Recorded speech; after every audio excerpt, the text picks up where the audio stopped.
حي على الفلاح.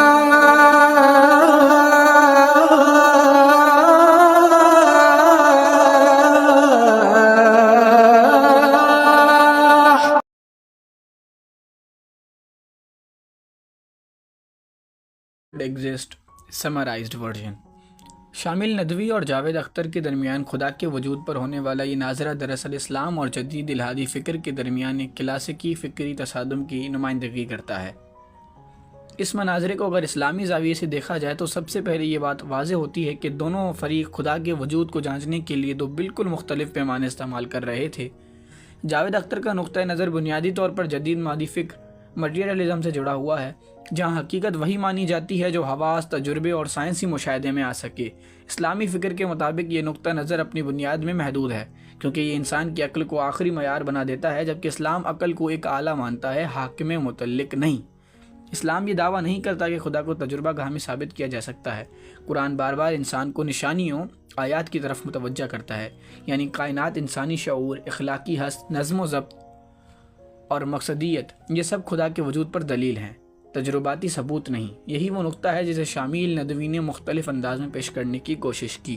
جاوید اختر کے طرف سے اٹھایا جانے والا سب سے بڑا اعتراض مسئلہ شر، پرابلم آف ایول ہے، یعنی اگر خدا موجود ہے تو دنیا میں ظلم کیوں ہے؟ اسلامی زاویے سے اس اعتراض کی بنیاد ہی ناقص ہے، کیونکہ اسلام کے نزدیک یہ دنیا دارالامتحان ہے، دارالانصاف نہیں. اگر دنیا ہی میں مکمل انصاف ہو جائے تو آخرت، جزا و سزا اور جواب دہی کا پورا تصور بے معنی ہو جاتا ہے. اسلام یہ نہیں کہتا کہ خدا ظلم کو پسند کرتا ہے، بلکہ یہ کہ انسان کو اختیار دیا گیا ہے اور اسی اختیار کے نتیجے میں خیر و شر کا ظہور ہوتا ہے.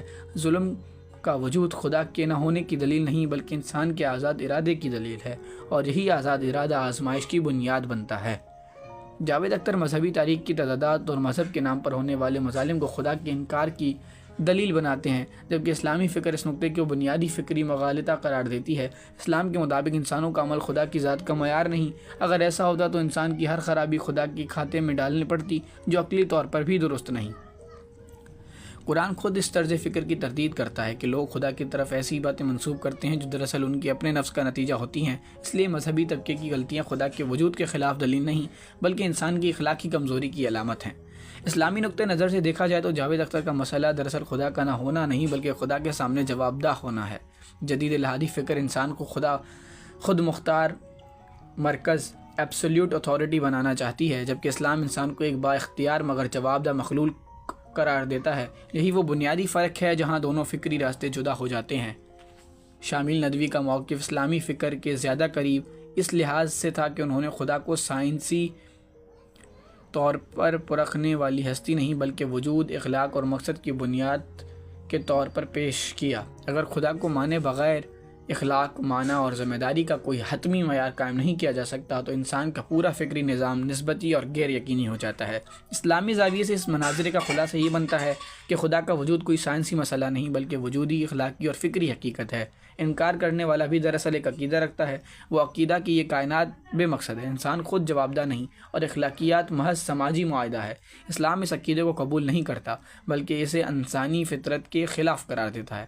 آخر میں یہ بات واضح رہتی ہے کہ یہ مناظرہ کسی ایک جملے یا دلیل پر ختم ہونے والا نہیں، کیونکہ اصل فیصلہ عقل کی نہیں بلکہ زاویہ نقطہ نظر کے ہاتھ میں ہوتا ہے. کیا انسان خود کو متعلق آزاد ماننا چاہتا ہے یا کسی اعلیٰ حقیقت کے سامنے جواب دے؟